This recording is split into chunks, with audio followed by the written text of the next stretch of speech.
There we go. It claims it's live. Let's just check the channel for whether it is live in real life. I believe it ought to be. Fingers crossed. It looks like things have been set up this time. There we go. Yep. It claims to be live. So you're running as an independent candidate in the general election. What's the name of your constituency? Because there's quite a few in Stoke, aren't there? Yes. The constituency I'm running in is Stoke North. Okay. How many different constituencies are there in North? I mean, in Stoke. Well, there's Stoke North, Stoke Central, and then Stoke South. Those are all of the ones with Stoke in the name. But then obviously you could argue there's a few nearby constituencies that still qualify as the wider Stoke area. Stoke. Yeah, okay. but there's three core ones, I'd say. So is there any reason why you decided North? Is it because that's the one you live in, or where you work? It's the one I live in. Fair enough. As straightforward as that. Yes, doing it properly and traditional. It's your local area. Well, exactly. Yeah, I've been of the mindset that well, two things. First of all, ideally, you do want to run in the place that you live in. I think that's generally a good idea. But secondly, part of my choosing to run in this election stemmed out of me not being particularly enthused by any of the choices I had in front of me. So even if I then chose to run in a different constituency, it still wouldn't have solved my problem of who do I vote for in Stoke North. If you're not running in your own constituency, yeah. At least I know I'll get at least one vote this way, Yeah. It's like in the 2015 election, I'm not sure if this is true, but I heard somewhere that there was a guy who was running as an independent, and when it came to the count, it said he had 0 votes, so he asked for a recount because he knew he should have had at least one. And did the recount produce an additional vote? I'm not sure, but you'd hope it would. You'd hope it would, because if he was the only one to vote for himself, lost in the weeds. Yeah, exactly. And you're like, well, if we're losing this vote, 100% of the votes for this candidate, how do we know we're not losing votes? Like, this is why there's so much voter apathy, because we keep losing the ballots. The voters are apathetic when even the candidates won't vote for themselves. Yes. And another case in I think it was either the locals or 2017, where someone rocked up with their extended family. And when it came to the votes, you realised, hang on, there are less people than his family members that he brought. So even his family didn't think he should win. Oh. Hopefully it won't go the same way for you. I hope not. I don't quite want to be drawn into guessing how many votes I'll get, because this is my first time doing this kind of thing, so I'm sure that whatever I guess will be wildly off the mark. But I can say with I can give you a politician's answer. I can say with some certainty I'll do better than the guy who got no votes. Yes, at least you've got a bar to aim for, and it won't be completely. Exactly. Yeah, I've looked at how other independent candidates have done in the seat in past few elections, and generally they tend to get around the 1% mark, 1.5%, something like that. So if I do better than that, I'll be quite pleased. Yes. What's the requirement to get your deposit back? Because that's quite a hefty sum. 5%. Yeah. Is that your? I want at least 5%, but I won't be miffed if I get the average for an independent. I'd say 5%, but realistically 5% is probably definitely in the upper range of where I'd hope to be getting. Assuming the turnout is roughly what it normally is, we're looking at probably about 40,000 people voting in this election in this seat. So in order to get 5%, I'd need about 2,000 votes. Okay, that makes sense. What? So your main stance or your main issue that caused you to run is Brexit, is it not? Yes, arguably that's the main one. That I'd been a Labour supporter for a few years. I'd voted for them in both of the recent general elections in 15 and 17. But I left the Labour fold over their shift towards a second referendum stance. I wouldn't say it's the only disagreement I have with Labour on, but by and large it's the main one. But in this election, I found myself, I've always for a very long time been anti-Tory as well. and I didn't quite want to swallow those principles just for the sake of voting for them for a pro-Brexit vote. So I did find myself rather torn in this election, to be honest with you. What about now that there's a Brexit party? Why didn't you go, oh, I'll just vote Brexit party, like a few people seem to have done? I'd considered it, but again, the Brexit parties, they've actually got a credible platform in some areas, which is a funny thing for me to say about the Brexit party, because kind of politically it probably ends up looks like they'll end up nowhere in this election. But there's quite a bit of stuff about reform to our democracy, which I'm on board with them. So I do like some of that stuff. But I don't know. Maybe I was looking for an excuse to run in this election. maybe that was it. I will tell you one thing quickly though. If the are you aware of the Social Democratic Party? The remnants of the SDP from when they merged with the Lib Dems. That's the Liberals right. Yeah. To create the Lib Dems. They've now, got Rod Liddle as a key fanboy. Oh, I know. What a group to be putting oneself in, eh? Right now, I describe them right now as a smouldering pile of ashes with like maybe a little baby phoenix just trying to fight its way out. But they're still very low down right now. But if they had been running in my seat, I would have considered voting for them. Because certainly I hadn't heard of them until quite recently. So it would probably be quite accurate to say, yeah, they are definitely smouldering. But any phoenix that's coming out is still covered in the ashes. Yeah, because I mean, the thing I've always got to remind myself is that I live in a bubble. I live in a political bubble. Most people out there in the country don't pay anywhere near as much attention to, the minutiae political parties that are standing in this election than I would. So I keep going, oh, maybe the SDP might have a breakthrough. Maybe they'll get 1% in this by-election or that by-election. And it never quite seems to happen because I think I forget that I pay more attention to them than most other people do. Yeah, that makes sense. So what positions do you have other than Brexit? I realise you're not going to be creating party policy as you're not in a party. Neither are you following any party policy. That's right. Yeah, it's interesting actually. Given that I'm not putting a pitch forwards to be the government or to contribute to being the government either. It's like, say if I were elected, I would be an opposition MP, whoever the government was. So it's been more a matter of trying to sort of stake out, okay, these are the Labour policies that I agree with, these are the Tory policies that I agree with, especially, for example, I think at the moment the Tories are pledging 20,000 new police officers and Labour are pledging 22 or 23,000 more police officers or something like that. The same policy. It's the same policy. So it's very easy for me to say, well, as an independent candidate, I will back 20-something thousand more police officers because both of the main parties that could get in are going to do that. Well, you go, I'm a centrist. I'm neither of them. I'm going to aim for 21. Yeah. So 21,500. The difference. That's the reasonable take. Yeah. But speaking of that, we joke about taking the centrist position. I think the pitch that I'm trying to give to people is basically imagine if the Labour Party was committed to delivering Brexit and perhaps hadn't gone too crazy on some of their spending pledges. That would be me. So what spending pledges do you disagree with then? And what do you agree with? See, this is the tricky thing because it's very hard to argue against any one policy Labour's proposing in isolation. Because, say if it's like the WASPy women, you'll go, oh, well, that's a very good cause. They were hard done by with the change to their pensions. It's the right thing to do to help them out. Or then you go tuition fees and you go, well, yeah, it used to be that no one had to pay for tuition fees. Then suddenly everyone did. And here I am lumped with about 40 or 50K of debt as a result of it as well. And we can go down that list and make justifications for all of them. But to me, it's all of them taken together in their totality. Keep in mind, many of these policies were announced in their manifesto, and they had the corresponding grey book, which was the costing of said manifesto. Yeah, the Conservatives actually released an online grey book for their manifesto this time.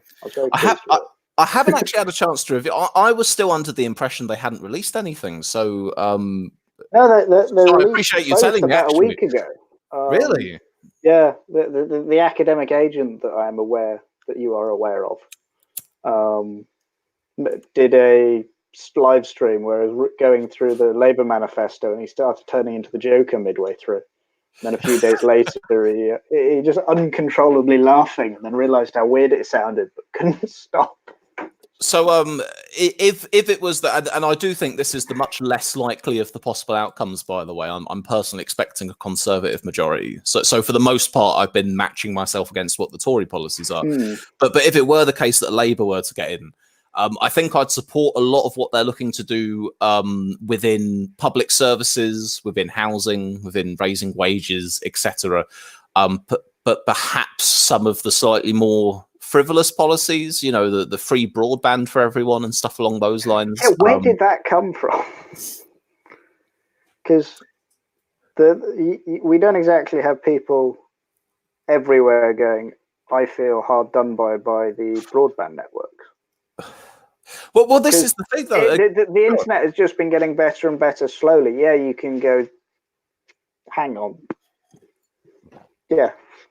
Compare the internet deal you get now for your broadband compared to like 10 years ago. Well, the thing is, what they're looking to do with that is something fairly ambitious. The idea of rolling around super fast fiber optic broadband to everybody in the country and having it free as if it were a public service. It's like, well, that's a very, very bold offer to the public. But it's not. But this is. I'll say this very quickly. This is kind of the qualm I have with the Labour platform overall. It's like that's a really eye-grabbing, eye-catching policy. But maybe have that as one of your main 3 or 4 big eye-catching, let's spend a lot of money policies, rather than it getting lost in the mix as one of about 20 or 30. They do seem to be throwing it seems like every second day, Labour Party do some big press conference where they're announcing a new policy. It's quite a big one. It's almost like every second day they're throwing as large a cat as they can at the wall and seeing if it sticks. Well, that's what really, like I mentioned the waspy women thing, and again, it's like, is that a good cause? Is that a wrong that ought to be righted? Arguably so, but that was announced as a policy after they released the manifesto and after they released the costed grey book, and there's no costing for that policy. And not only that, but the number of, at least once, I think maybe twice, you've got John McDonnell announcing that something won't be happening, and then in the manifesto it says it is happening. And is there political manoeuvrings behind the scenes in the Labour Party, or is the person in charge of all the money not actually aware of what all the policies are? I couldn't speak for that, I'm afraid. I don't. I certainly don't follow sort of internal Labour affairs anywhere near as closely as I used to. Although I'll say this in fairness, because I've said of the Labour Party, I think they're looking to spend too much. I'd say the opposite is the case with the Tories.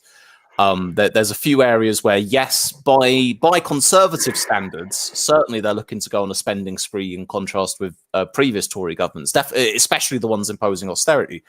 But say they're, take their 20,000 more police officers pledge.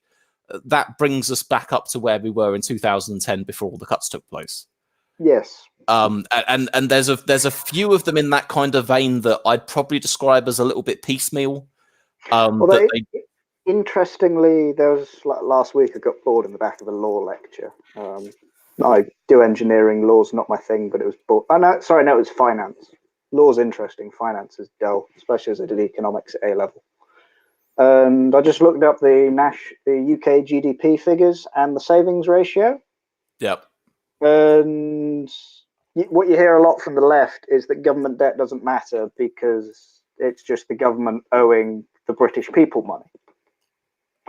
And if you run the numbers if you assume everyone who's saving is buying government bonds with their savings, you realise the capacity for government debt in the UK is only about 172 billion.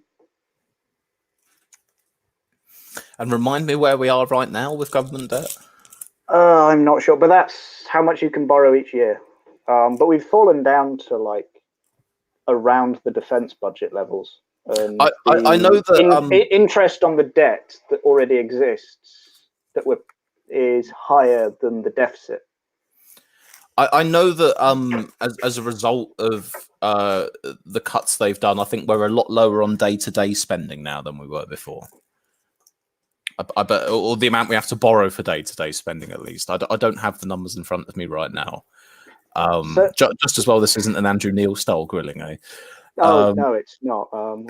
We've got 2 live comments. The first time I've ever had this on my channel. I'll have one that seems relevant from Invidious, which is Labour are trying to effectively bribe the young with their grandchildren's money. Yeah, quite an accurate thing of when you borrow too much, it's getting tomorrow's taxpayers to pay for stuff this year. And from Robin Hood, version 2, care workers of the world unite. Hurrah! Yes. Yeah. Hopefully they're in the same constituency and you've got another vote in the bag. Oh, I could only hope so, can't I? Yes. Yeah, I'd say the... if the Tories aren't spending enough and Labour are spending way too much and just seem to be spending everywhere, you name the issue and we'll just buy the industry. It seems to be shaping up that way a little bit, doesn't it? I think they were... I'm fairly sure that in 2017 they weren't looking to nationalise quite as many things as they were this time round. Mm. I wonder if it's kind of a, no pun intended here, but a going for broke kind of strategy. That they've basically gone, right, okay, we're about 10 points behind the Tories in the polls. We're really going to need some big eye-catching stuff to win the voters back. Let's just pledge everything. Mm. Although, to be in fairness with them, because the interest rate is so weirdly low and inflation is at 2%, well, 2.1 at the moment. It was 3% a year or 2 ago. In real terms, the government interest rate is negative. And that is a fair argument for a bit more borrow. I mean, this is the thing. I'm not Philip Hammond. I'm not sitting there with a pencil and a little notebook saying that we've got to be entirely fiscally minded here. We can never run any kind of a deficit, etc. I have that sort of leaning towards the Osborne and Philip Hammond type mindset with the government finances. But in terms of, there's 2 conflicting things with me at the moment. There's the old Keynesian idea of let there be a budget deficit in a recession and then have a surplus when you're not in recession. But the economy never seems good enough for governments to just have a surplus and go, right, we'll pay off the debt while we're at it, and so that we've got plenty of money in the kitty for when we need to spend it in bad times. It's just, it's never good enough. We always need more fuel in the fire. Come on, keep going, whether good and bad. See, I'd agree. I'd agree with the principle of that would be a good way to go about things. Spend a bit of money on a rainy day and then save up while the sun is shining, or that kind of thing. But say, I mean, even if you look at the Tories' proposals now, we've got these warnings about the potential catastrophic economic effects of Brexit. And obviously they vary a bit depending on who you listen to. And I am interested in a sense that obviously many of these warnings at first kind of pertain to the threat of no deal. But now they seem to have just been sort of transplanted onto Boris's deal as well. And they'll go, no, that will crash the economy too. But let's assume that's going to happen. And by the way, I accept it. It's reasonable to say that as a result of leaving the EU, probably GDP in the short term afterwards would grow at a slightly lower rate than it would have done otherwise. That's not me predicting a massive recession or anything. That's just me saying, okay, perhaps that is a reason. From 2% to 1.8% for 10 years or something. But if it were the case, let's say that Brexit were to happen and we did end up with this sort of doomsday scenario that some people are painting. honestly, I think the response to that would be to increase spending. Mm. Because I sure as hell don't think that another round of austerity measures, when we haven't quite caught ourselves up from the last ones yet, would be the right response to it. Yes. What's your take? That's what I think. Well, in terms of, I think the only time you should be running a deficit is the natural effects of going into recession, where if the government did nothing, it starts going into recession because less people are paying income tax and more people are unemployed. But they don't actively increase, like, they don't go, oh, there's a recession, let's increase the benefits payments for job seekers' allowance. But it's not an issue if you go into deficit. And the only other time when you want high deficits is in wartime, because if the Russians come in, you're not going at the end of the war, you're not going to go, oh, for goodness sake, we could have borrowed from the banks, but no, we didn't, and now we've lost the war. I do think I will just say, because you mentioned the Russians, I do feel like we've hit peak Russia in this election, because I believe I'm correct in saying that now both sides have accused the other of being in cahoots with the Russians in some form or another. Because the Labour are accusing the Tories of being, one, funded by the Russians, and two, they've got some dirty dealings that they've done with oligarchs from Russia. I think the accusation for Labour is that, yes, the document that they claim is leaked from the government, someone on Reddit has suggested that, oh yeah, it was the Russians who hacked some emails and handed it out. And of course there's the fact that this report into election interference that people are calling for me to release, that hasn't been released, and people expect that'll pertain to the Russians as well. But yeah, you've got this situation where both sides are kind of wink wink nudging at the public that the other lot are in the pocket of Vladimir Putin. I think I'm probably one of the only candidates in this race to openly joke about the idea that I could be, even though I'm not. People go, oh, Swiss, what's the Kremlin telling you to say to the voters of Stoke North today? You'd asked me about policy, by the way. I realised we got sidetracked a little bit. So, as I said, sort of many of the things that I'm stating to voters basically just pertains to what I would do in response to this party of government or that party of government. But there are a couple of things that neither of the main parties are offering. The first is voting reform. I've long been against first past the post. My preference is to see us move to the single transferable vote system. Now, I know that there isn't really much scope to do anything about that in the next parliament, because there's no way in hell we're going to get an anti-first past the post majority in the next parliament. But nonetheless, I'll make the case for it. If it's a hung parliament, there's a chance. Sorry, carry on. You're right, actually. Yeah, you could argue that if it's a hung parliament, perhaps if the smaller parties played kingmaker, they could try and leverage some kind of a move to a change in voting system. But to be quite honest with you, it seems to me that the main priorities of the smaller parties right now is stopping Brexit. So I think that would be, aside from the SNP are obviously going to ask for another independence referendum. But I think the main price to pay for most of the smaller party support would be either a second Brexit referendum their Brexit stance. But the other thing that I seek to do, and I actually do have the scope to be able to do this, or I may have the scope to be able to do this, is to introduce a private members bill. Now, MPs introducing private members bills, it's basically done on a bit of a lottery. You sort of put your name in for submission, and then they may pick you or they may not. But were I to get picked, I'd like to introduce a bill where constituents would be able to petition for a by-election if their MP defects party.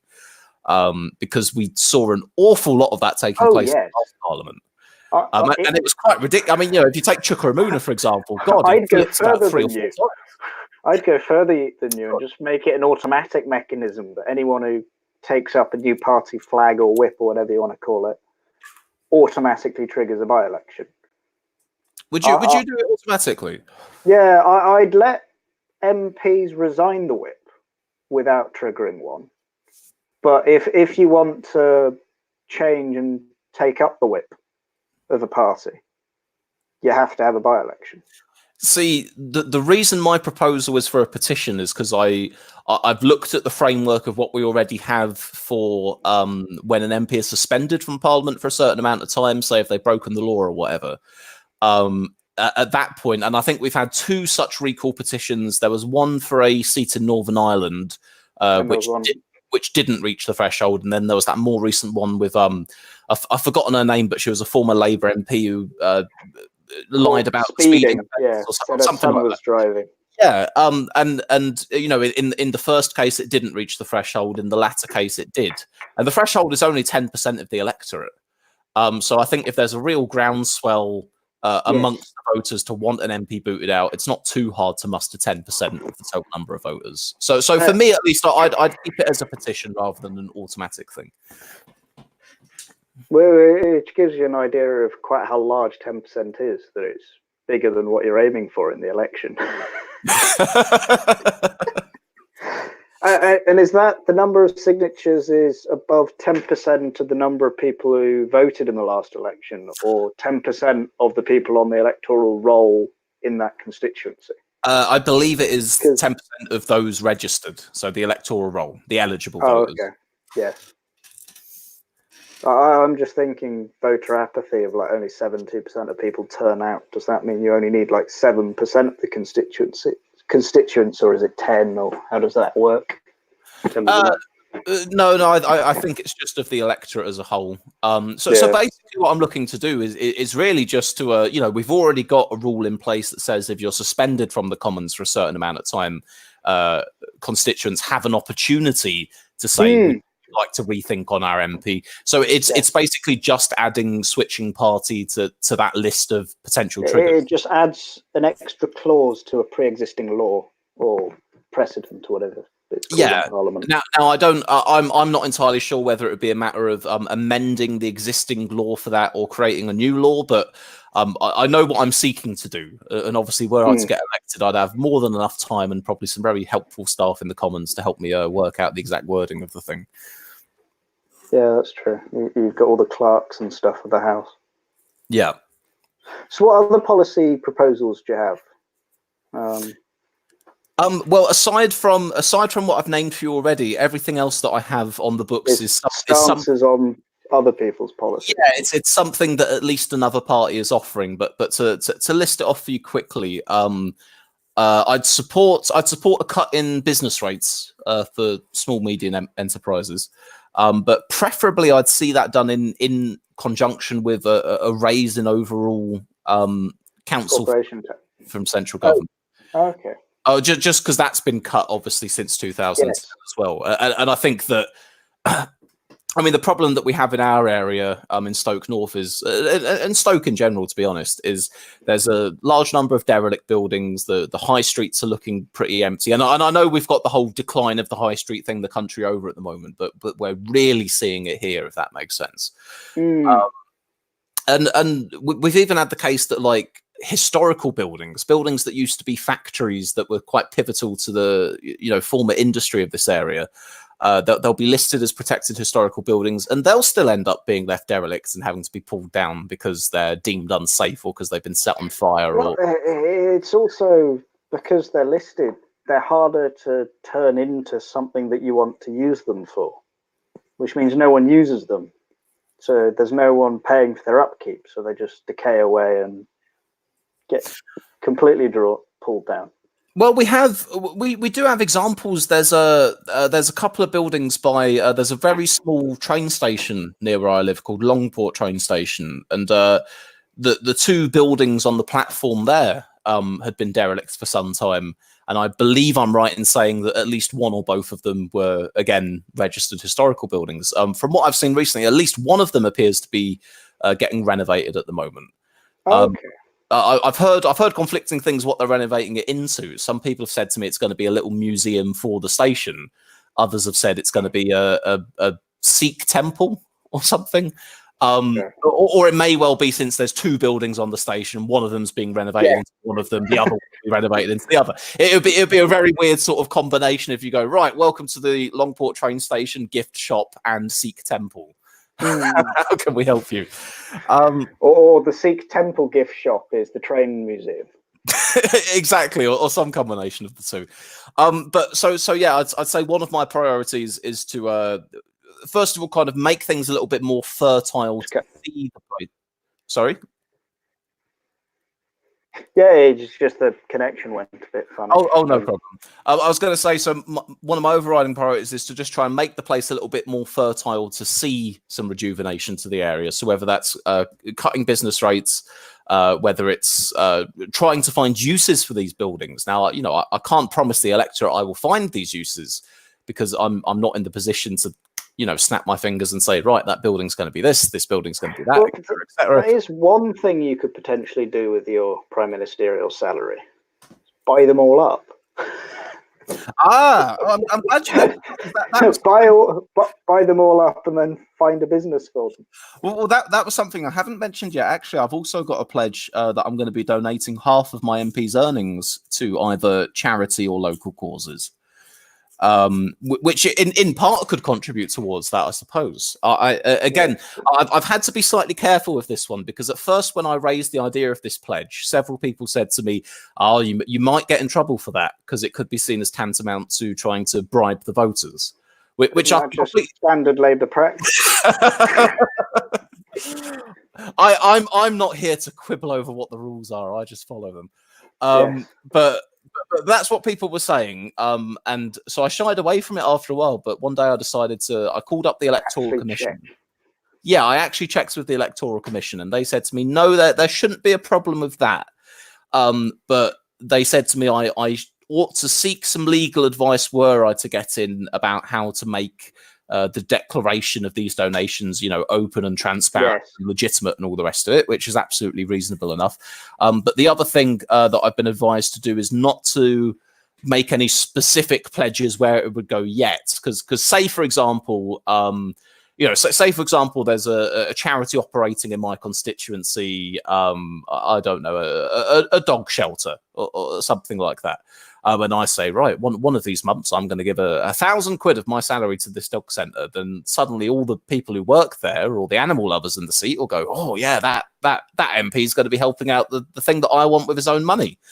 And I think that could be seen tantamount to a form of bribery outside of the rules. So that's why I'm not naming any causes yet. Okay, that makes sense. So the Labour Party, have you read their manifesto with their lovely green apprentices? I've skimmed the manifestos of all the main parties, but I wouldn't say I've sort of read word for word everything. Yes. So you might have to tell me about this Green Apprentice thing. Well, they've got quite a few things that they're trying to do to help industrialization, not rejuvenation and investment and skills training. And at the moment, the government's got an apprenticeship scheme where they subsidize companies to have apprentices. Some companies have just sort of created apprentices where they don't really need them, where there's a job role that doesn't require an apprenticeship, but they're just calling them an apprentice so that they get the subsidy and so they can pay them less.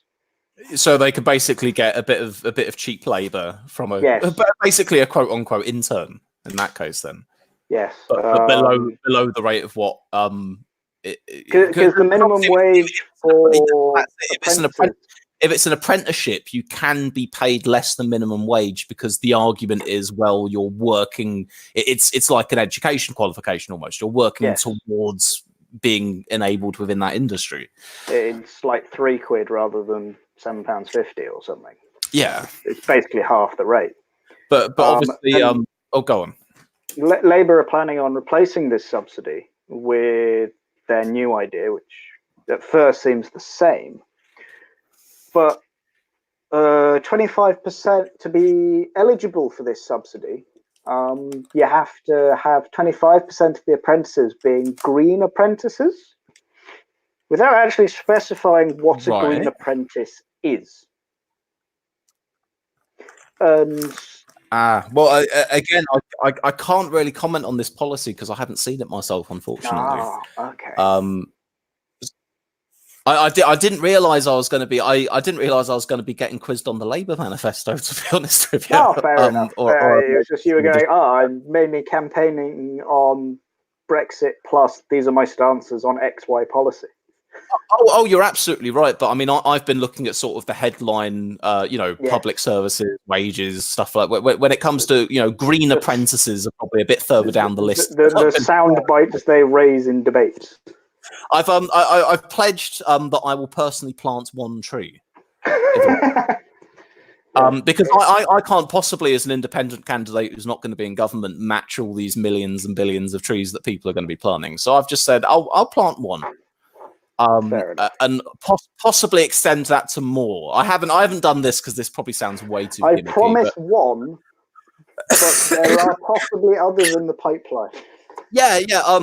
Well, it'll be a bit like the Tory promise on hospitals. You're going to get X amount, but some of them will be seed funding. Or I'll say, okay, I'm going to plant one, and then we'll have some seed funding for some other trees. Well, there is more credit to that policy than a lot of people seem to be acting, because my girlfriend is she's not an architect, but she's got an architecture degree, and a bit like medicine, you get a degree and then you can do the entry-level positions, then you come back, you do a master's, you take an exam, maybe work a bit more in between, and then you can call yourself an architect.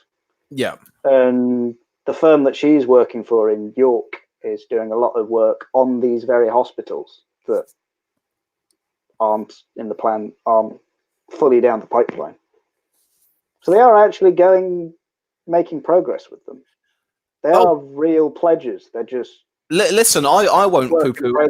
I won't poo-poo any moves to build more hospitals. I think the issue was, and actually, I did see the debate the other night where Boris actually addressed this himself. He seemed to have tried to cut off the criticism before it got to him that time round. But the issue that I had with what the Tories were doing originally is they were pitching it as extensions. They were pitching it as 40 new hospitals, where actually you needed a couple of asterisks to say this amount of new hospitals, this amount of extensions, and this amount of seed funding for new hospitals that we will get at some point in the future. So, all the parties have been at it to some degree. But certainly that's something that I've taken issue with. Just when you get the parties trying to just trying to bump up their numbers just that little bit more to make the pitch sound a bit better than it is. I think it'd be better just to be honest with what the situation. Like again, this was the example I was thinking of. Sorry, my mistake. The Tories. I think it was 50,000 new nurses.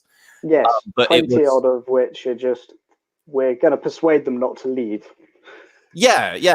In which case, from the off, they should have said 30,000 new nurses and retain 20,000 we've got now. Yes, or phrased it. It would have been a bit longer to go. We're aiming to have 50,000 more, 30 by increasing intake, and 20 by improving retention. Yeah, I've always long had an issue, and I know why it's done. I know why it's done because politically it's more eye-catching and it sounds more impressive. But I've always had an issue with political parties, hamming up the numbers a bit and trying to overpromise on things. When they round up a bit too many times. Yeah, and certainly as an independent candidate, I've been trying to go for the exact opposite approach.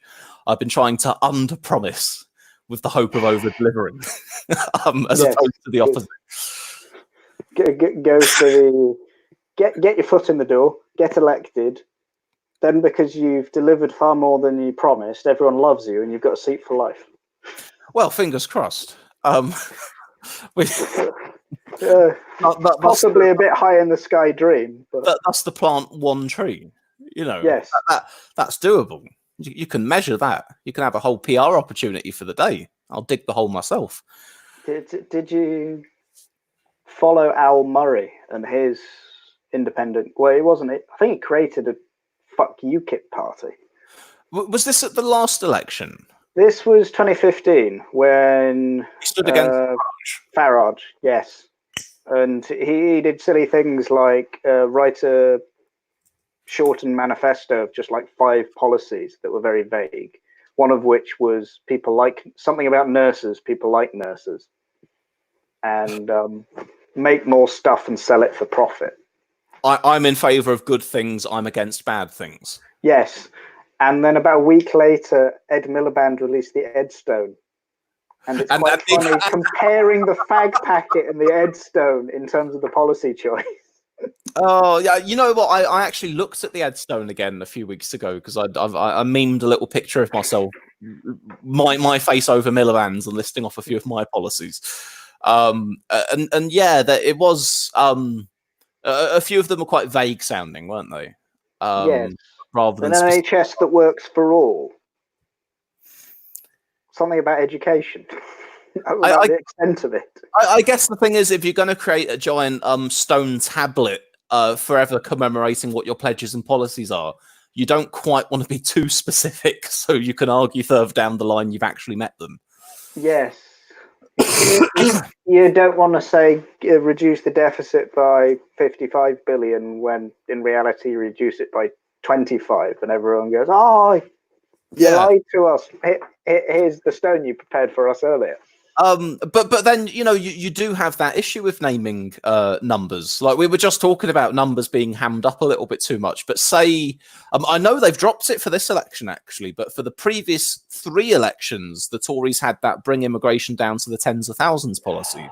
Yeah. Which if you're a voter out there who wants to see immigration lowered, it's a very nice sounding policy, but it's not achievable whatsoever, at least for as long as you've still got freedom of movement from the EU. Not to mention there's a lot of immigration from outside the EU as well. It's like after the first parliament, they should have gone, maybe we should drop that pledge. After the second parliament, they definitely should have dropped the pledge. At least this time round, they've dropped the pledge and they've gone, we're just going to try and make it lower. Well, the pledge is now we're just going to change the system. It's not going to be numbers. We're picking who comes in. We'll copy Australia, even though they have higher immigration stuff. Yeah, that's right. I see. I've heard that argument where they go, but the thing with the Australian points-based system is actually Australia has a very high level of immigration. But the response is we're caring more about who's coming, not how many. Yeah, because I say, well, that's not a comment on the system, though, because the system is a series of sort of levers and buttons that you press to decide how many people you want coming in. Australia's obviously made the choice they want a high level of immigration. Yes, it makes far more sense to go, right, we're going to have a system that judges you by these measures. And then you can have a debate what the measures are and how strict the measures are, rather than picking some arbitrary target and changing the policy to meet this arbitrary policy and let everything else fall by the wayside. Yeah, I'd say it's a better policy on that this time round than they've had at the previous elections. So you'd vote for the Tory immigration policy? Yes, I'd say my instincts at the moment is that I would do so.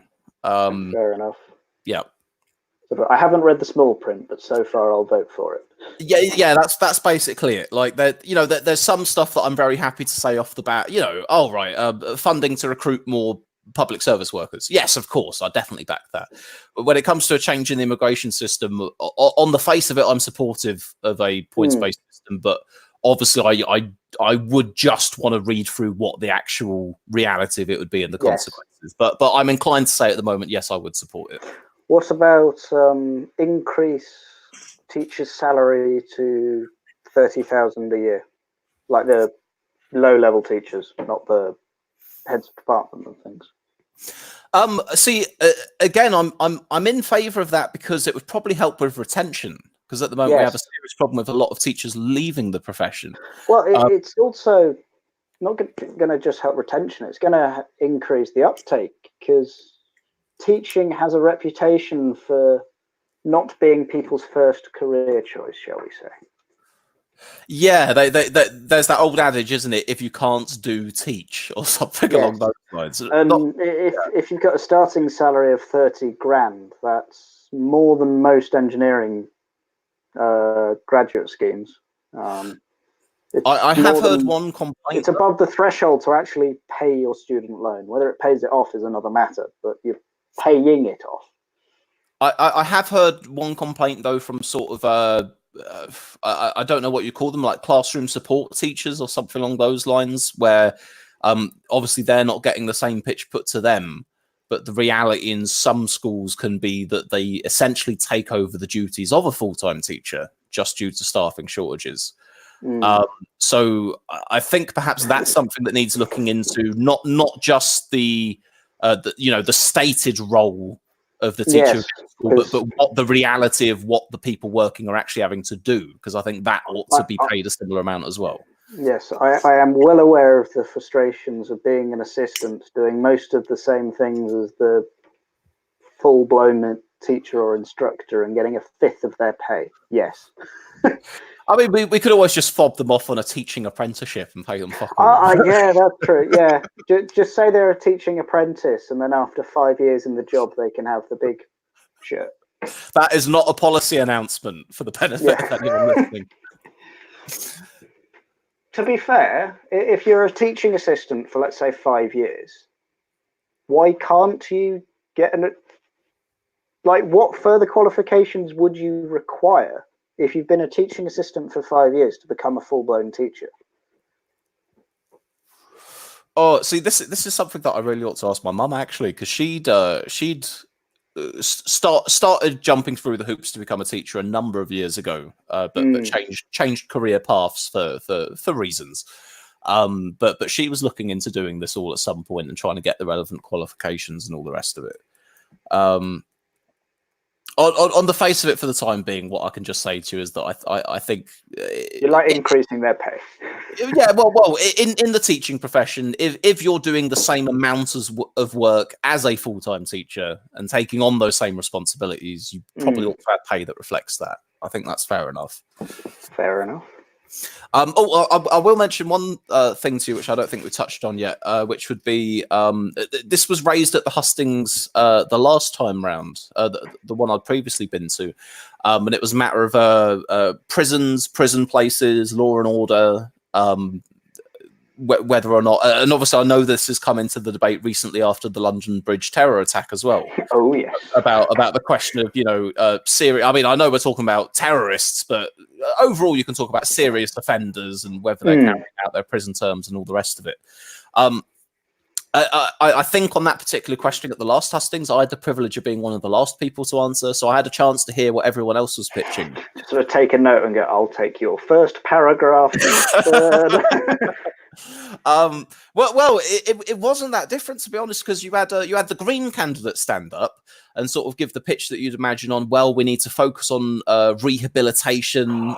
We shouldn't have people being locked up for sort of minor offences, things along those lines. I can agree with that.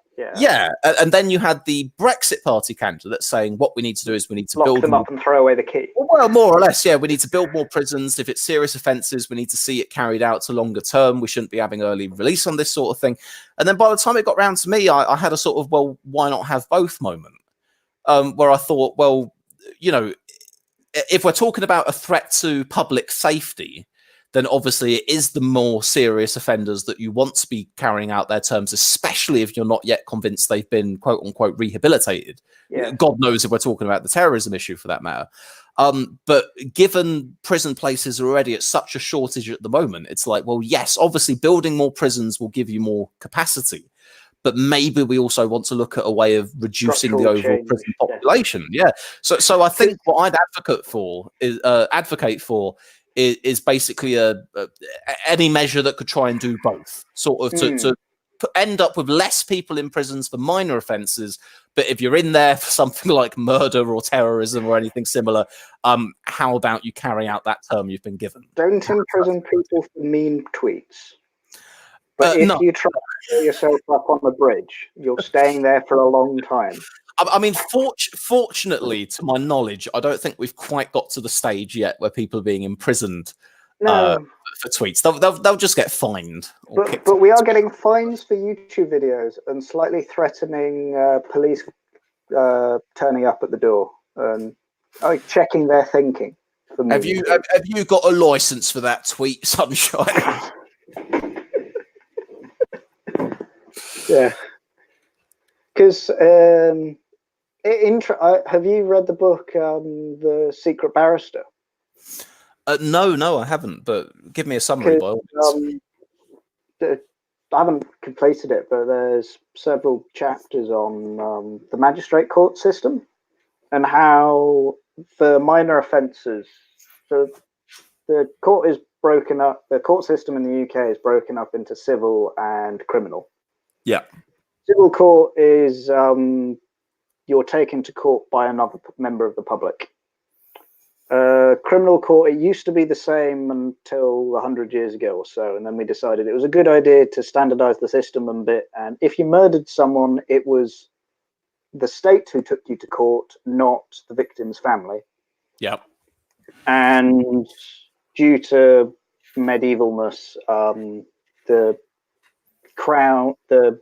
courts are broken down into magistrates, who are like the local courts, who used to be like some respected figure who'd basically be a mini king in the local area, and then you'd have the crown courts, where it is a direct representative of the crown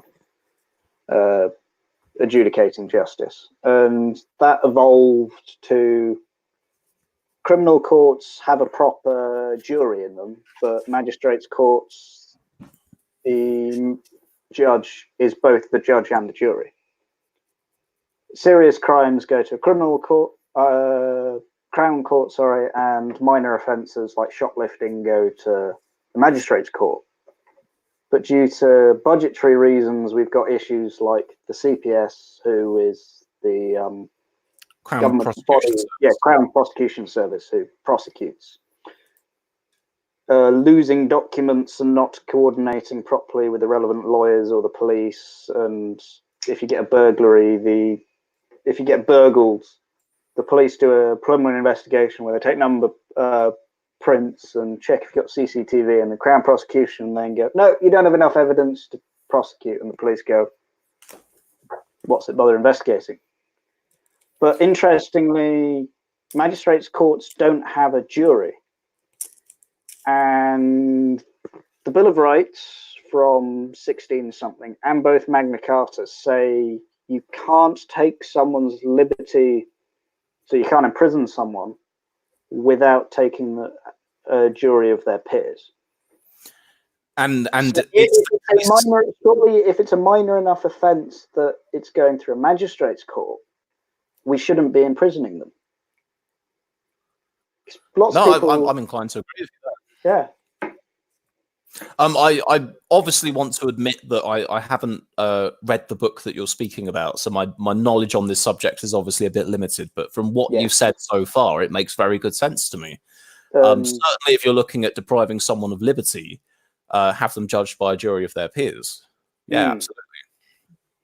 And so we can do this quite simply by the list of crimes that go to the magistrate. Just go, right, these are no longer imprisonable offences. Because there's been moves in recent years to increase the sort of remit of what can go to a magistrate's court versus a crown court. Oh, so to basically try and move over more of the cases to a magistrate's court. The sort of crimes that have like a 2-year prison sentence, for example, at the moment. So the short sentences are done by magistrates and crown courts. Well, you know what? Then perhaps this is a good way to implement what I'm looking to do with less minor offences going into prison in the first place. If we say, okay, if you're moving over the duties from the criminal court to the civil court, then don't have a prison sentence attached to it. Well, magistrates are still criminal court. It's just a minor criminal court. Yeah, sorry, you know what I was amateur hour. Yes. Yeah. Just sort of clarifying to the audience and just to check if you were confused. Yeah, but by all means, I think that sounds quite sensible. Then, if we say, all right, then, well, if you're going to that court, really, you ought to still be judged by a jury of your peers. If you're looking at deprivation of liberty, if there's no, if there's no jury, then there's no prison sentence. It's as simple as that. Yeah. Because the main difference between civil and criminal is the sort of threshold for punishment, like how much evidence is required. The phrasing is for criminal, it's beyond reasonable doubt. And in civil, it's on balance of probabilities. So you can summarize it by going, they definitely did it, right? You can imprison them. Back in the day, you could kill them, so on. In civil court, it's, I think you did it. I think you abused your wife. Therefore, she's getting more funding in the divorce. I see. Yeah. It's, yeah. Oh, there was another matter I was going to bring up to talk about, and it's completely slipped my mind now. I was just trying to cover all the bases of sort of Yes. what I'm trying to talk about and where I'm standing in this election, but I think I don't know, but perhaps it will come back to me in a moment. So if to go back to sort of comparing you to the other parties, if Labour is spending too much or throwing too many policies that are expensive at the wall, what would you vote against in Parliament? Well, like I say, I think I'd look to keep my support to sort of the core improvement of public services for one thing. Like I don't mind. I don't mind the levels of spending they're looking at doing. Say if it only applied to things like the NHS and social care, whatever else have you. So as I said earlier, it would probably end up having to fall on things like the free broadband for all, the abolition of student fees, which I know will make me very unpopular amongst some Labour friends, no doubt, because they'll go, but those are great sounding policies. Why on earth would you want to oppose those? But it's about picking and choosing priorities. Yes. Yeah. But likewise, the opposite would be the case under a Tory government, which, as I say, is I think is the more likely outcome. That although I'd be supporting sort of, they go, oh, right, we're going to give this many billion more towards the NHS, or we're going to hire this many more police officers or something, I'd still be attempting to make the case to push for more.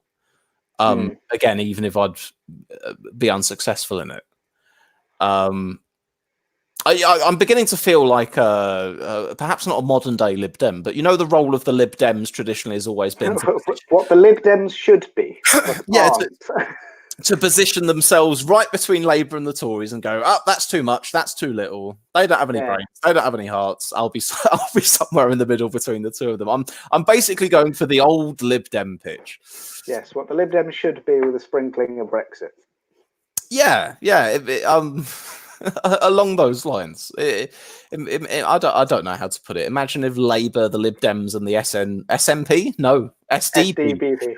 SNP is a completely different policy area. Yeah. Had a baby. Maybe I'd be that baby. You're one of those. What was the proper term for it? But when I was doing A-level biology, there was some research into that there's hereditary diseases which are basically your mitochondria is broken. Yep. And so what they can do is swap the mitochondria out of a thing. It's either the egg cell before it's fertilized or it's like shortly afterwards. So you're in effect having 3 parent babies because you've got a healthy mitochondria's person with healthy mitochondria, their DNA, plus the mum, plus the dad. Right. Well, in that case, following on from that incredibly imaginative example you've given, I'd say we're going to take the DNA of the Social Democratic Party and implant it within the code of the Liberal Democrats, and then make them have a baby with Labour. There we are. Okay. Yeah. Labour's powerhouse of their cell is broken. Yeah, vote independent for an end to all hereditary diseases. That's the point. The House of Lords. The House of Lords. Yes, your stance on. I obviously don't like the situation we have right now, where anyone who's deemed to have done a few political favours can find themselves with a lordship. But at the same time, I accept the idea that if we're going to have a second chamber whose job is to scrutinise legislation and revise it, then arguably you are going to want some people who have had a lifetime of political experience in there, because that makes good sense. They'd be the experts on it. I'm not in favour of I think we've still, even though the New Labour brought in measures to end hereditary peers, am I right in saying we've still got some hangover from that to a degree? There's some element of hereditary peerage still in there. Yes, there's a small rump of hereditary, and then there's some life peers, or are all the appointed ones life peers? I'm not sure. But yeah, there's a small rump of hereditaries, and then the rest of them are appointees. And the appointees has ballooned considerably in recent years. I see. I think I'd seek to end certainly the hereditary segment, but to be honest with you, House of Lords reform is one of those things where I think most people can identify that something needs to be done about it. But I'm not entirely thought through on my position of precisely what I want to see done. There are arguments made to have the second chamber fully elected. And I certainly think that could be beneficial, but at the same time, it may well depend on the voting system, because you could end up with a situation where basically the Commons and the Lords, if they're both elected in the same election or something, they basically just replicate each other in terms of who's there, and that doesn't really benefit anyone, because the government approves this. Oh, and surprise, surprise, the government's friends in the Lords approve this as well. Well, the flip side is they completely disagree with each other, and nothing is done, a bit like Brexit at the moment. But I think I am right in saying that there's only a certain amount of times that the Lords is able to send legislation back to the Commons, the so-called ping pong. I think there's a limit on 3 times before the Commons can just say, all right, thanks very much, but we're passing it anyway. Possibly, but there's also, like, the Lords can't ping pong. They certainly can't block. They might be able to go. I need to clarify on this, but they might be able to go, can you please reword this? I can see some negative consequences with this phrasing. Oh yeah, well, I mean, if it's in the manifesto, if it's a manifesto policy, it's got a free ride or a freer ride. Yeah. But if it's just something that the Prime Minister has come up with mid-term, it's a bit more restricted. Yeah, because the argument goes that if it's a manifesto policy, then that's been given a direct mandate from the voters, whereas obviously the Lords, being unelected, have no mandate. So yes, I can see that argument. But primarily the role of the Lords anyway is to scrutinise and try and nudge bits of legislation in the right direction, just so they don't trip themselves up. When it's a dumb idea. Yeah. So I don't have an exact platform for Lords reform at the moment. But certainly I agree that there's a need for some change. I know that there's because obviously I know that the law, being a Lord, you do get paid for it. But I'm not sure what. But you lose your what? Sorry. You lose your privilege to vote in a general election. You lose your privilege to vote in a general election, but am I correct in saying that Lords still get paid regardless of their attendance? No, they do only get paid for attendance. They only get paid for attendance? Yes.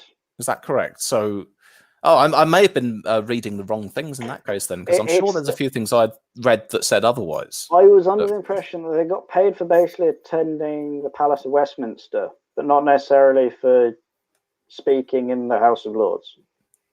So if they turn up to Parliament and spend their whole time in the tea room, they get paid. If they're still in America because they're one of the actually businessmen who are appointed a Lord, they don't get paid. I see. There's an anecdote I remember which supports this, and I forget which Lord it was, but apparently they'd basically got a cab to Westminster, popped their head in, and then got back in the cab and left. And that was their means of going, oh, right, I'll get my pay for turning up. So I think then, obviously, sign the chip, bugger off. Yeah, so I think, obviously have some kind of a safeguard in there for people who, against their, it's not fair on them if they're ill or something like that. Yes. But I'd say have pay linked to participation rather than just attendance. Actually be in there and vote on the things and maybe contribute a little bit. Have some sort of ID card that they scan to get into the chamber, and then they're paid a wage for while they're in there. Yeah, I mean, it's going to get very high tech if I start saying, right, what we need to tattoo a QR code on the forehead of every Lord in the house. They all look like sort of Agent 47 or whatever he's called from Hitman. Yeah.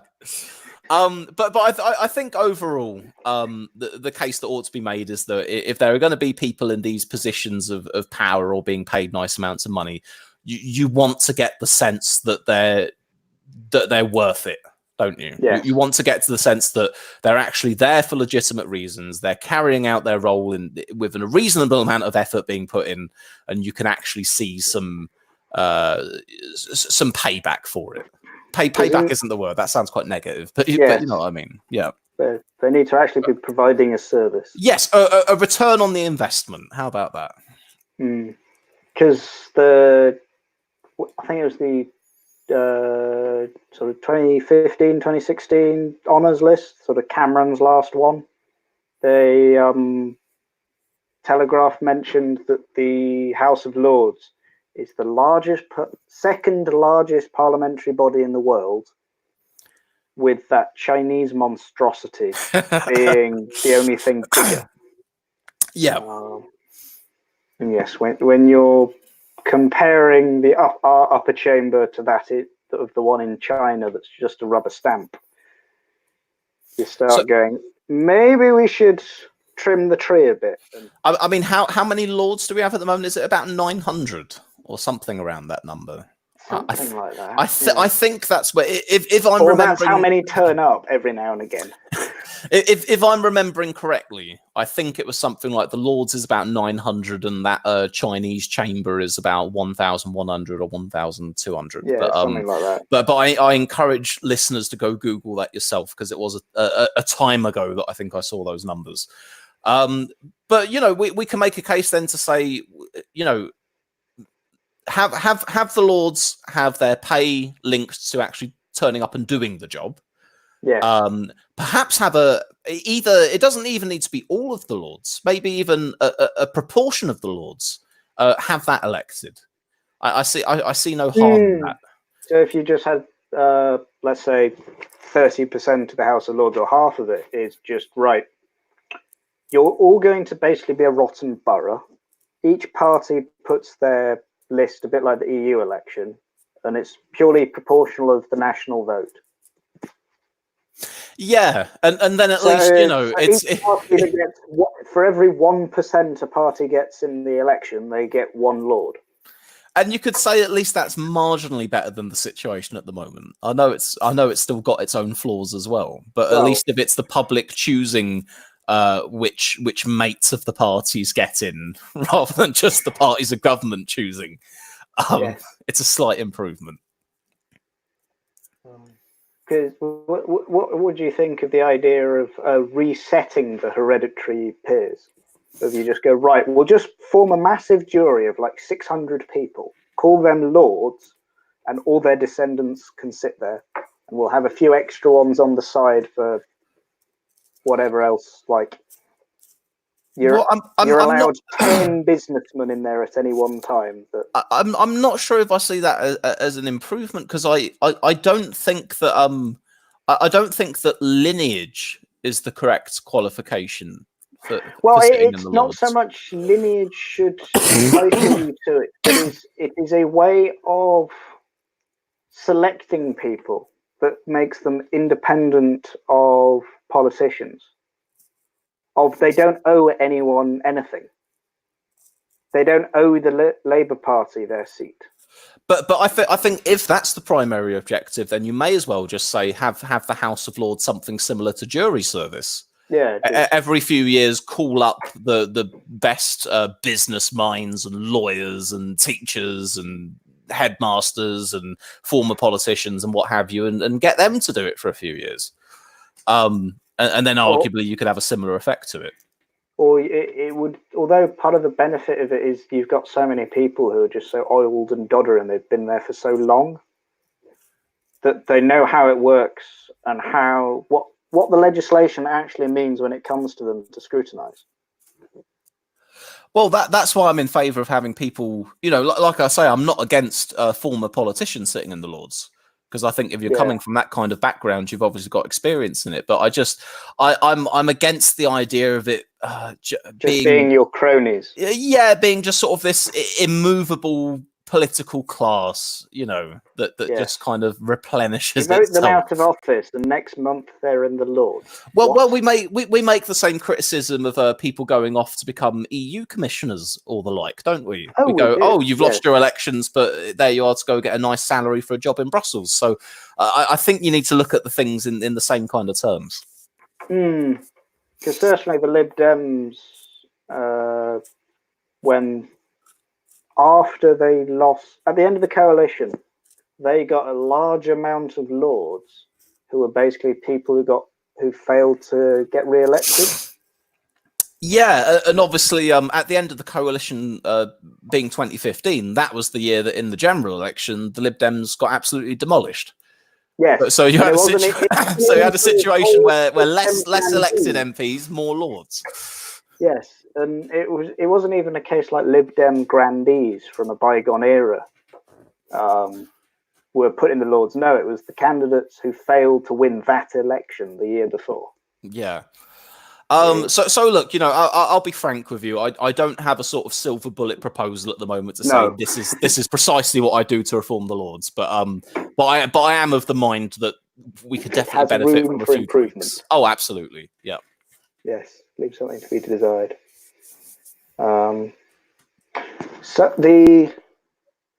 How much credit do you give, just to jumping around the place in terms of topics, how much credit do you give the piece of paper in the document that Labour have come and go, oh, the Tories are going to nationalise the NHS?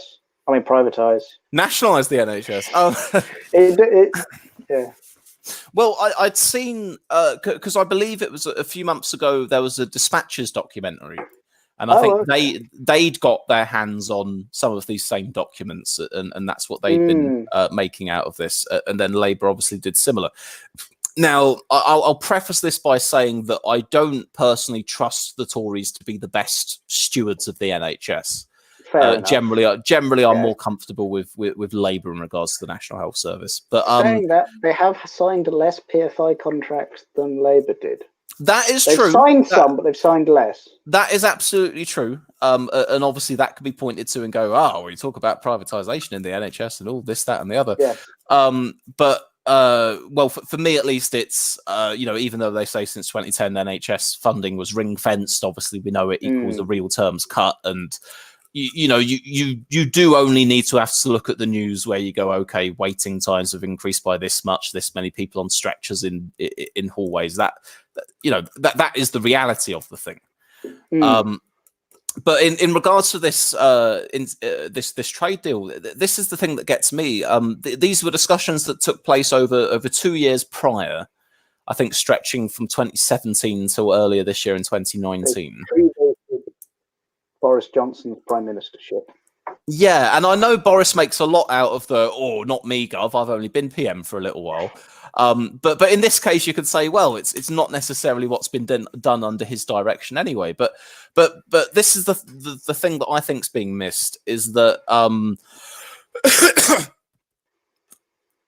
if these are going to be negotiations between the UK and the US, the way that the US tends to do their negotiations is put everything on the table at the beginning and say, we want to discuss everything. And then it's for the other party to begin eliminating options of things they don't want to discuss. Now, I know, obviously, to lend credence to the idea that the NHS is up for discussion, you had Trump in an interview. I think back when May was Prime Minister, you had Trump saying the NHS has to be on the table. Well, and then since Boris became Prime Minister... When he visited, when he was in Scotland, I think it was, there was someone asked about the trade deal. Is the NHS on the table? And he said, everything's on the table.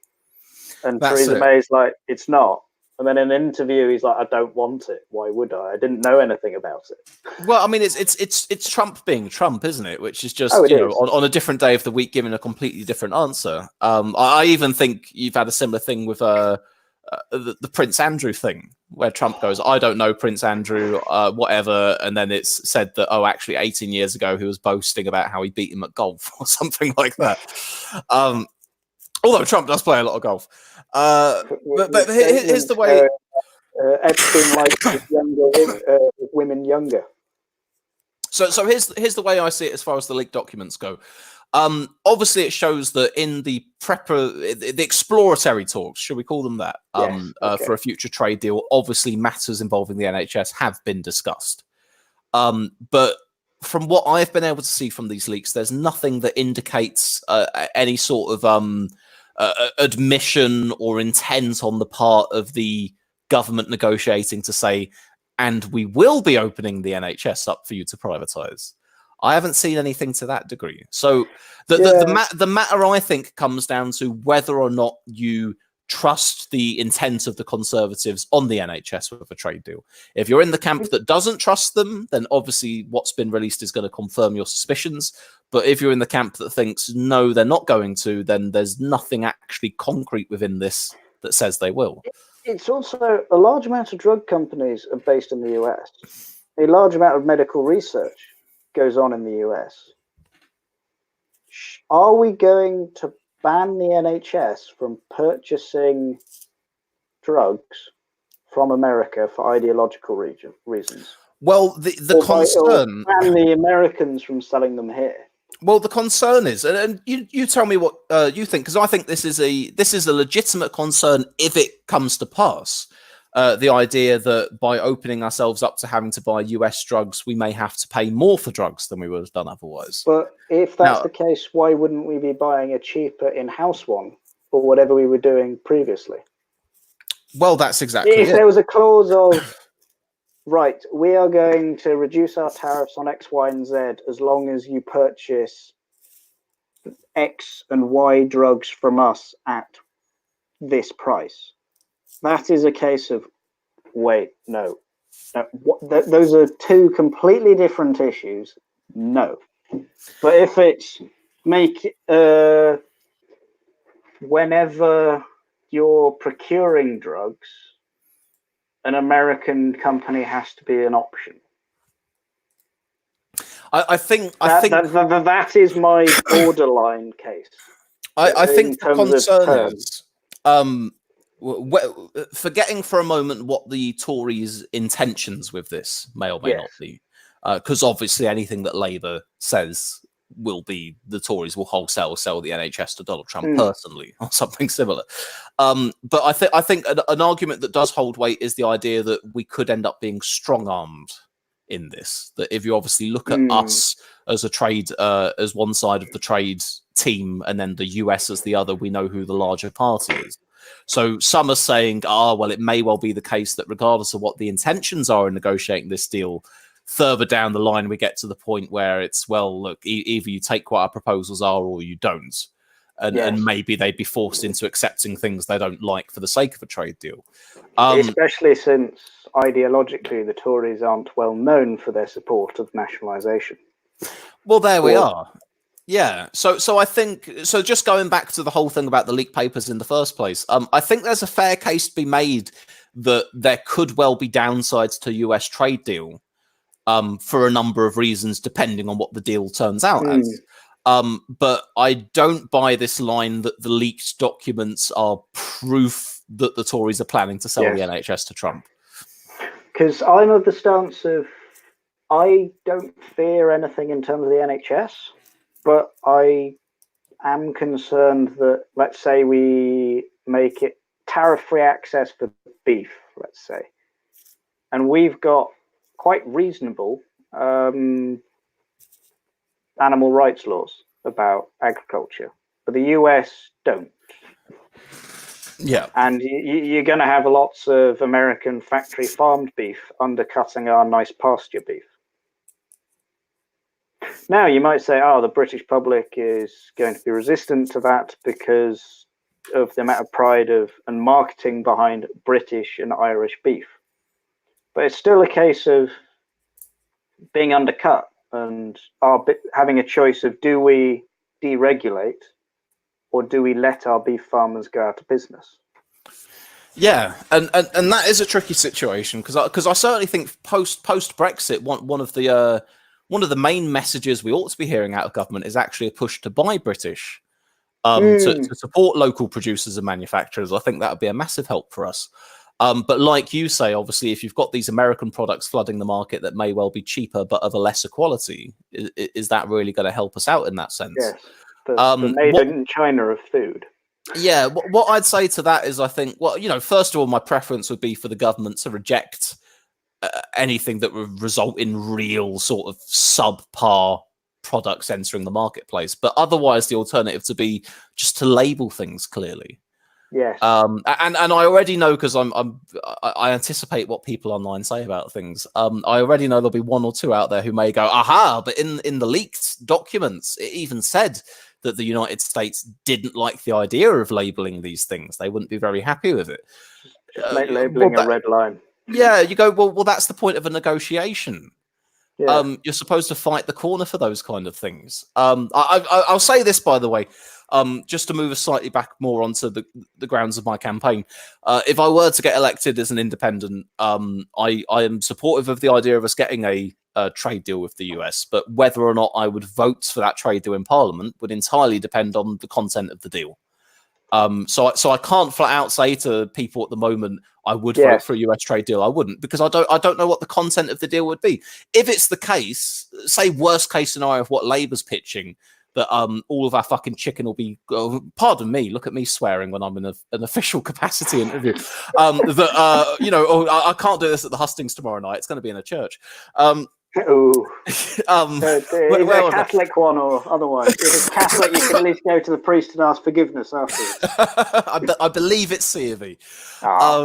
But if it's the case, worst case scenario that Labour's saying, all the chicken will be chlorinated, the NHS will be sold to Trump, etc.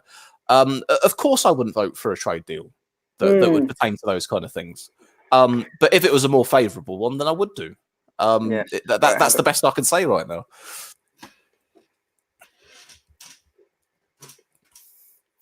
Is there anything else you had lined up you wanted to ask me, or otherwise I may look to go just to give myself a bit of preparation for this other interview I've got to do?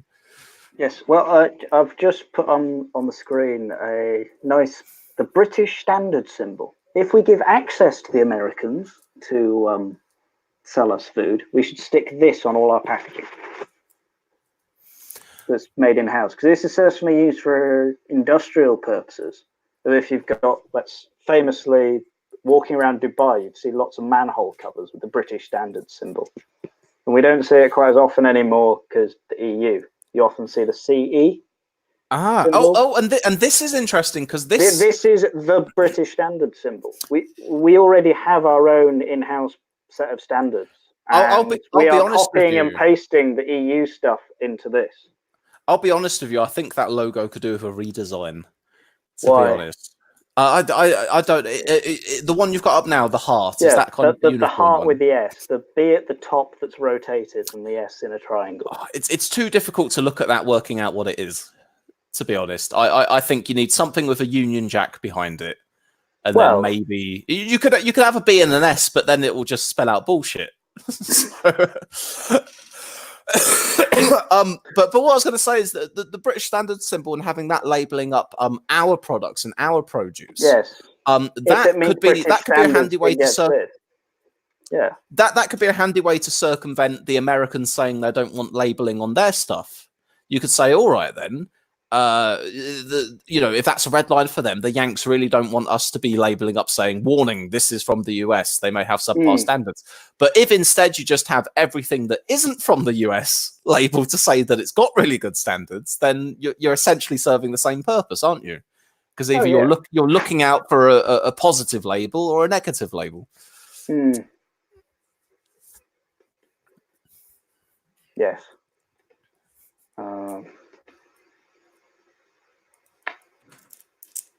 Thinking, is there anything sort of suitably prescient question before you depart? What's your stance on Syria? God. The people trying to come back. There we go. End on a difficult note. This is your one squirmy question. Oh, my one squirmy question. Sorry, you say on the people kind of trying to come back. Are you talking about sort of like the Shamima Begum example? Yes. Similar characters. So people who have gone off either to fight or to take part, who have renounced their British citizenship in the past, so are now stateless and are either imprisoned by the US or what's left of the Kurds. Well, or the Turks. In her case, at the very least, at the time that all this was going on, I think the stance that I took was to say, oh, excuse me. The stance that I took to say was to bring her back, but then have her face trial for having left to join a terrorist organization. That's probably what I would have argued. Maybe, perhaps the child within, her baby who sadly died. They were obviously innocent with all this, within all this.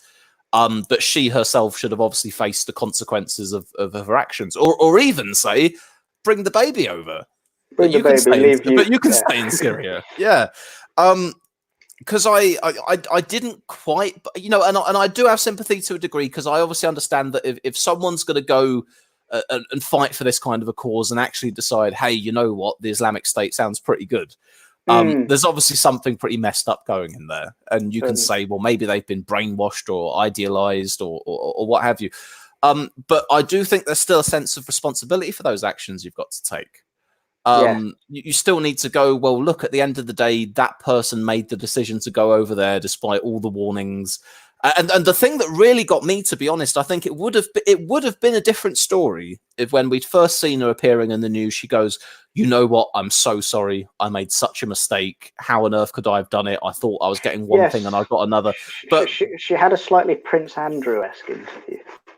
Yeah, if anything, she just kind of went, yeah, I thought it was good. I don't regret it that much. I just regret the outcome for my baby.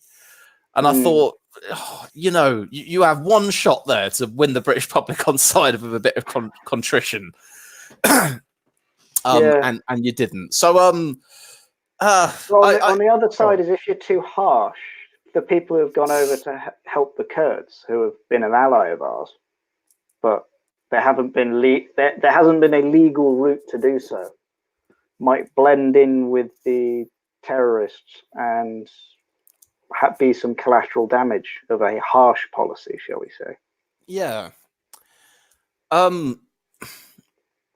It's a tricky one, this matter, but I think if a person's broken the law by leaving the country to go fight in a foreign war, then if you're going to look at bringing them back, you first need to also have the conversation saying, well, they are going to face prosecution for what they did. Because ironically, it would have been so much easier if we'd recognized Daesh as a state. That's giving them what they want, surely. Well, it would be giving the Islamic State what they want. But then it means we really could wash our hands of them if we so wished. I see what you're saying, because we wouldn't be making them stateless. They have a state. It is a state they're at war with, nominally, but I think the issue with that, though, is that by saying that IS is a state, the argument in fighting, because the argument in fighting them is that they've taken over geographical areas that belong to other recognized states, and we're trying to give it back to them. So then, if you say, right, now you're a state, then you can't then say, let's team up with Syria and Iraq to get them their land back, because it's their state now. We recognize the Third Reich as a state, and we still went to war with them and gave all the back to France and so on. What's that? The longer a conversation goes on, the sooner it comes back to Hitler or something like that. Yes. But I'd say the difference was, though, that say with the Third Reich, obviously what we opposed was them invading countries outside of their territory, but we recognized they themselves as a state because the Nazis were the government of that country. Yes. So does that make invading all the way to Berlin illegitimate? No, because you're at war with them, aren't you? Yes, I know. So treat it the same as, here is a state that has invaded all its neighbours. We disagree with the state and we want to crush it and replace it with northeast Syria. I'd say I'd say it's one thing to recognise a state that already exists and Yes. to define them as an enemy, but it's another thing if it's just for the define sake an of enemy as not a having state, people. Yeah, to define an enemy as a state. I think that's the difference. That's the line I'd draw, to be honest. There's a reason why we didn't define the Taliban as whatever evil name for Afghanistan. We didn't break Afghanistan up and go, right, this is the Afghan country, this is the Taliban country. We'll kick the Taliban out, and then Afghan can grow. There is an aspect to the story that we brought up that I'd forgot to mention, though, which was obviously during the time all this was going on, we then had Home Sec at the time, Sajid Javid, revoke her citizenship. Yes. So that does bring in a slightly different matter, because it was the case that she was a British citizen, and then he revoked her citizenship and then made her stateless. And that, I think, we're not supposed to do. I don't think you're supposed to knowingly make a person stateless. Because his defense for that was, although she is a British citizen and she's not a Pakistani citizen, she is entitled to Pakistani citizenship, therefore it's her choice whether she's stateless. They said she was entitled to apply for it, but then I think the Pakistani authorities had disputed that themselves. No. Oh yeah, the Pakistani authorities said no. Like, no, she's a terrorist. Why would we give her? I think there could have been a better resolution to that whole situation, either to offer to bring her baby over and have the baby raised by a family back home, or even bring her over, but with the intent of prosecuting her. Then you get the issue of radicalization in prison. Well, the prisons are already radicalized, aren't they? I know. I get what you're saying. You don't want the prison. We just have terrorism prisons and normal prisons, and never the twain shall meet. Well, I've long been a fan of bringing back the concept. Again, I'll stress this isn't a policy. I'm just kind of blue sky thinking here a little bit, but bringing back the concept of exile. You know, why not put to use some of these far-flung Atlantic islands that we still hold over from the colonial days, and just go, right, we're going to make a giant prison island, and we'll just all the Islamic extremists, we'll put them there instead of the main prison population. Or find some island that's uninhabited off the coast of Scotland and just go, right, there you go. Oh, the SNP wouldn't be happy with that. We'll send you shipments of sheep every now and again. Just to make sure you're well fed. But what about the death penalty? What's your stance on that? I'm against the death penalty. I can understand some of the arguments in favour of it, because I think obviously you will get the case where there will be some people who cannot or will not be rehabilitated. There may even be people who will never show any kind of regret or contrition for their actions. And then you say, well, is it legitimate that we, at the taxpayer's expense, have them live in a cell for 40 or 50 years rather than kill them? And certainly there'll be people in the public who would support killing them. But my issue is, at the same time, the death penalty. I'm glad we've moved away from doing the death penalty in the past, because I think more often than not, there is often the scope to try and rehabilitate people. And of course, there's always that other aspect of, what if someone is wrongfully convicted? Now, I know it happens in a rarity of cases, beyond reasonable doubt. But one jury goes against. Sorry, yeah, carry on. Sorry, I was just going to say, I know it happens in a real minority of cases, but for me, the idea of the state executing one person wrongfully is way too many for me. Yeah. So I have mixed feelings on it. I do have time for some of the arguments for the death penalty, but I'd seek to keep the status quo. Well, especially as a lot of the cases of the recent imprisonments, like the London Bridge attacker, was they were imprisoned preemptively on the charges of planning terrorism, not for actually having committed it. Yeah.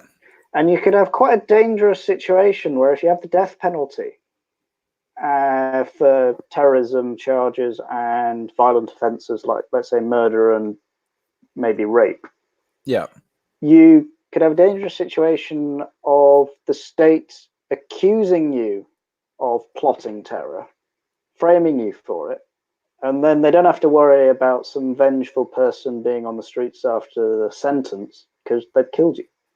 Yeah, I think, and as I say, I'm not supporting a move to bring back the death penalty. But if there were to be one, for me at least, I think the only credible circumstances would be a person who shows no contrition or regret for the things that they've done, no possibility of rehabilitation, and were they ever to be released, they would constitute a genuine threat to the public. I think under those circumstances, you'd say it's not worthwhile paying to keep them alive in a cell for decades. So sort of repeat offenders of serious offences.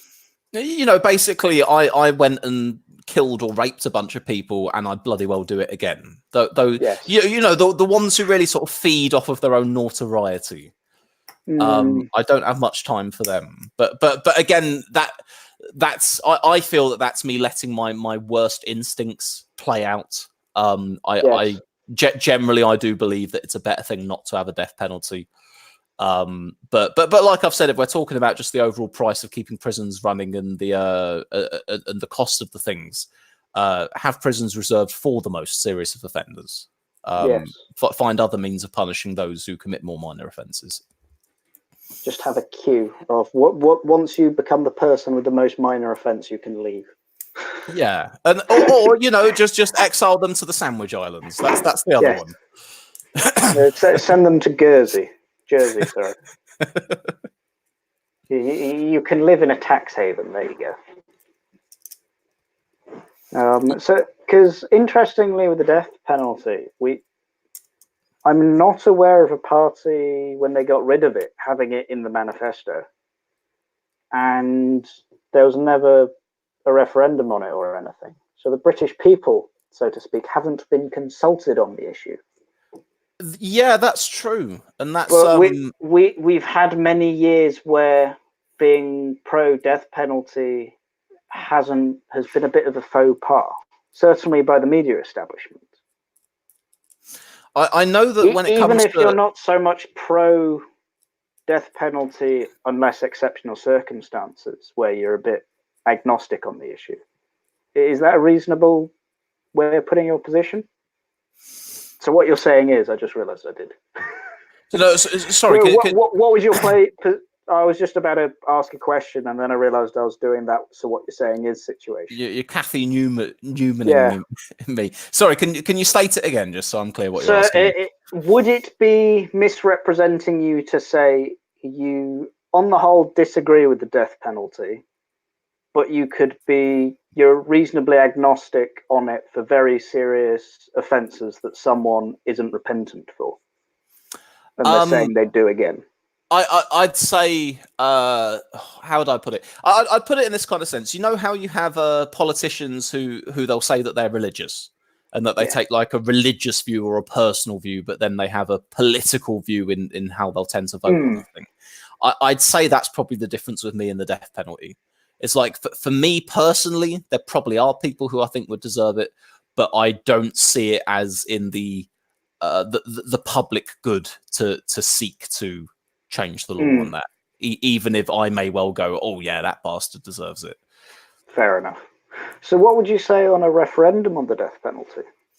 I think it would be, I personally wouldn't campaign to have one, but if you got the case that there was a majority elected to government on a platform of holding one, I wouldn't oppose that being done. I think that would be a legitimate thing to do. What about if the Tory party are having some issues and they just thought, you know what, we've screwed over our base for long enough. We're not really that conservative a party. We've been driving to the centre for too long. Let's throw them some red meat and go, let's have a referendum on the death penalty. Where would you vote if a death penalty referendum bill came through the Commons? Oh crikey! You're really picking one to finish things off on, aren't you? So are we saying this Conservative Party? We're saying, say if this Tory party was elected, not this or a future. As I say, I think that if you're going to hold a referendum on something, ideally you want to have been mandated by the voters who put you into office to hold that referendum. Okay. That's the argument that I'd make. And as I say, although I'm personally not in favour of changing the law on the thing, if the Tories ran in one election and said we want to hold a referendum on the death penalty, and then they got themselves into power, I'd go, well, that's that's what they were calling for. Because generally speaking, I'm very much in favour of referendums on issues. So it would be quite hypocritical of me to say I think people should be given a say on things, but no, not the death penalty, because I don't think we should have it. That's obviously not a very fair stance to take. But yes, you've managed to make me squirm on that one just a little bit. So congratulations. I got you there. yeah. Oh, and I accidentally fell into the "so what you're saying is." But yeah, it was. Oh, we've both had some fun putting on different hats today for the role of the interviewer and the politician being interviewed, haven't we? Yes. Are there any thoughts or a sound bite you'd like the audience to hear before we say goodbye? Oh, go on then. Yeah. If there's nothing, if there's one thing or a summary of what the people of Stoke North should take and why they should vote for you, what is it? I think what I'd say to the voters of Stoke North, or anyone else out there for that matter, is I believe that democracy is a very good thing, and I believe that democracy is a good system to have. The idea of having people deciding amongst themselves who we choose to lead us. On paper, I think that's a very, very good concept. Now, in practice, it's obviously got its own imperfections. You have cronyism amongst political parties. You have a voting system that means you're not always able to vote for your first preference of a candidate, etc. But I believe that the concept of the thing is worth fighting for and worth trying to improve. And for my part, I've always believed that if I ever came to a point where I didn't have a party I wanted to vote for, I'd either spoil my ballot or stand for election myself. Because if you don't have an option in front of you that you approve of, I think you need to seriously consider trying to be that option yourself. Because if you feel that way, there's a possibility that others will feel that way as well. So do I think that I'm going to win the election on Thursday and become the new MP for Stoke-on-Trent North? I think it's about as likely as a Lib Dem majority. But nonetheless, I'm standing because I can. I'm standing because I can. I'm standing because it's worthwhile giving people as much choice as possible in a democracy. And at the very least, if it turns out I do better than expected, then you never know. Maybe it's a message for the future to say, hey ho, maybe an independent does stand a chance of winning. Maybe it's not an impossibility, even if it didn't happen this time round. So finally, I'll just say to people, vote for me if you want to. If you think it's the best use of your votes, put one next to me. And there we are. Go. I'll end the broadcast then. End broadcast.